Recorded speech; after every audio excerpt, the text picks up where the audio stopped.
Bonjour à tous, ici Adrien. Aujourd'hui on est le samedi 13 août 2022 et dans cette vidéo nous allons parler serveur Linux, réseau et plus particulièrement IPv6 puisque nous allons voir ensemble comment désactiver le protocole IPv6 sur un serveur Linux. Alors là je vais me connecter sur la machine ici SRV 221.0.53 qui est une Red Hat Enterprise Linux 9, mais peu importe, ce que je vous montre ici fonctionne quel que soit le système Linux utilisé. Alors pourquoi désactiver IPv6 sachant que on arrive à court d'IPv4 et que vous entendez un petit peu par-ci par-là qu'il faut migrer en IPv6. Alors ça c'est vrai pour les adresses IP qui sont sur Internet. Par contre quand vous êtes dans un réseau local, que votre adressage IP est en 10 point quelque chose, ou 192.168 quelque chose, ou 172.16, ça, ce sont des adresses IP qui sont privées, réservées à des réseaux locaux, et donc plusieurs entreprises dans le monde peuvent utiliser les mêmes adresses IP en 10 points quelque chose. Hein. Elles sont à vous, juste pour vous. Elles ne sont pas utilisables sur Internet, ces adresses IP, et donc beaucoup d'entreprises, aujourd'hui encore en 2022, n'utilisent exclusivement que de l'IPv4 dans leur réseau interne. Même si parfois, vous avez une adresse IP V6, celle qui vous est fournie par votre fournisseur d'accès Internet. Mais en interne, vous êtes en IPv4. Donc, vous n'avez pas besoin d'utiliser l'IPv6. C'est le routeur Internet qui s'occupe de ça. Et il peut être d'autant plus intéressant de désactiver l'IPv6, puisque, regardez, si je tape la commande IPA ou ADDR, comme vous voulez, ici, on voit que mon interface réseau ENS18 possède une ligne INET, avec la configuration IPv4, hein, là j'ai mon adresse IP, donc IPv4, hein, 192.168.221.53/24, hein, donc masque 255.255.255.0, et on a une adresse IPv6 qui est définie ici en FE80. Donc les adresses IPv6 en FE80 sont des adresses IPv6 qui sont configurées automatiquement sur le système. Et vous pouvez d'ailleurs dialoguer, tant que vous ne passez pas un routeur, vous pouvez dialoguer avec d'autres machines qui ont une adresse IPv6 en FE80. Et donc désactiver ce protocole IPv6 quand on ne l'utilise pas peut avoir tout son sens puisque ça évitera éventuellement l'exploitation d'une faille ou d'un défaut de configuration parce que vous laissez une configuration par défaut active en IPv6 parce que vous ne l'utilisez pas. Donc on peut désactiver ce protocole pour des raisons de sécurité, pour éviter qu'il y ait du trafic IPv6 qui circulent sur votre réseau local et qui fassent travailler vos switches, vos routeurs éventuellement. Bon, tout ça, si on n'utilise pas, autant le désactiver. Alors, pour désactiver le protocole IPv6, il y a deux éléments à faire. La première tâche, c'est de désactiver ça sur le système. Et la deuxième tâche à faire, c'est de désactiver ça dans Network Manager, qui est le gestionnaire de réseau sur notre serveur ici. Donc pour désactiver IPv6, vous pouvez faire un simple echo 1, donc indiquer 1 dans quel fichier, dans proc 6 net IPv6 conf, et là vous avez un dossier entre guillemets qui concerne chacune de vos interfaces, un dossier default et un dossier all. Donc dans all ici vous avez une valeur qui s'appelle disable IPv6. Voilà, vous faites un 1 là-dedans, super.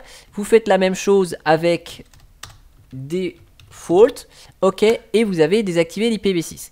Si vous faites ça, au prochain redémarrage, l'IPv6 est à nouveau activé. Donc pour faire ça, on va pas faire le echo, ça sert à rien.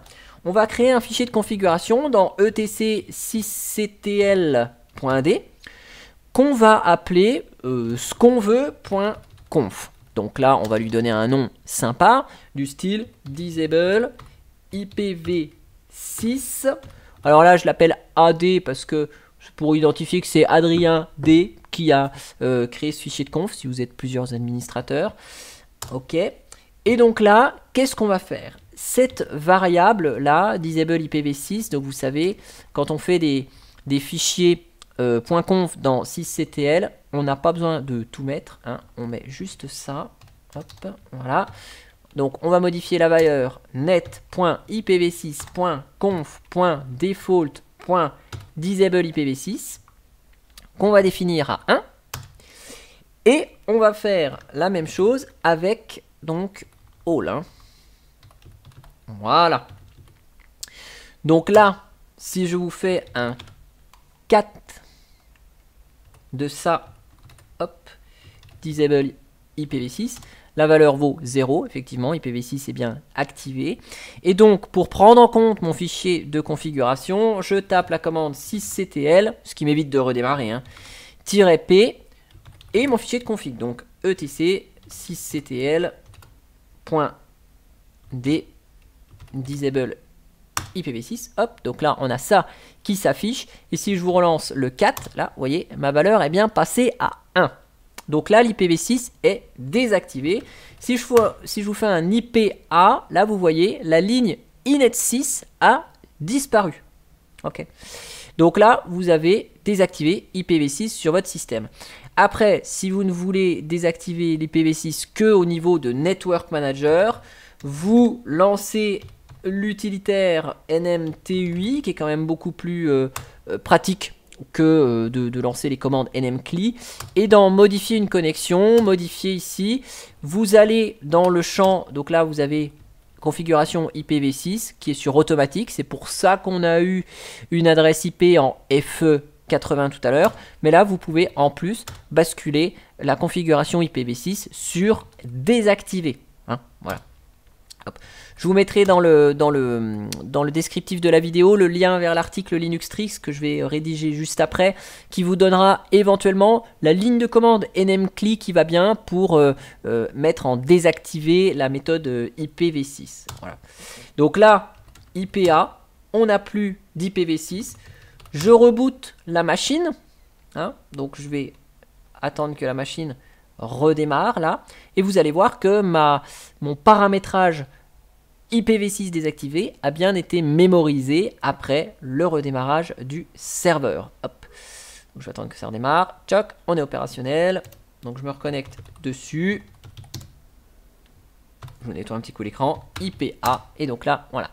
J'ai bien que une adresse IPv4. Je n'ai plus d'adresse IPv6, aussi bien sur ENS18 que Hello, puisque l'interface de loopback ici n'a plus d'IPv6 non plus, puisque j'ai désactivé pour all, pour toutes les interfaces. Hein. Donc là, IPv6 est bel et bien désactivé, et il n'y a plus de soucis à se dire, bah tiens, est-ce qu'il faut que je paramètre IPv6? Est-ce que, bon, toutes les vulnérabilités IPv6 ne sont plus exploitables potentiellement, puisque notre machine n'a plus d'adresse IPv6 et que ce protocole est désactivé dessus. En tout cas, j'espère que cette vidéo vous aura plu, et moi je vous dis à bientôt pour une prochaine vidéo. Allez, ciao ciao, bye bye.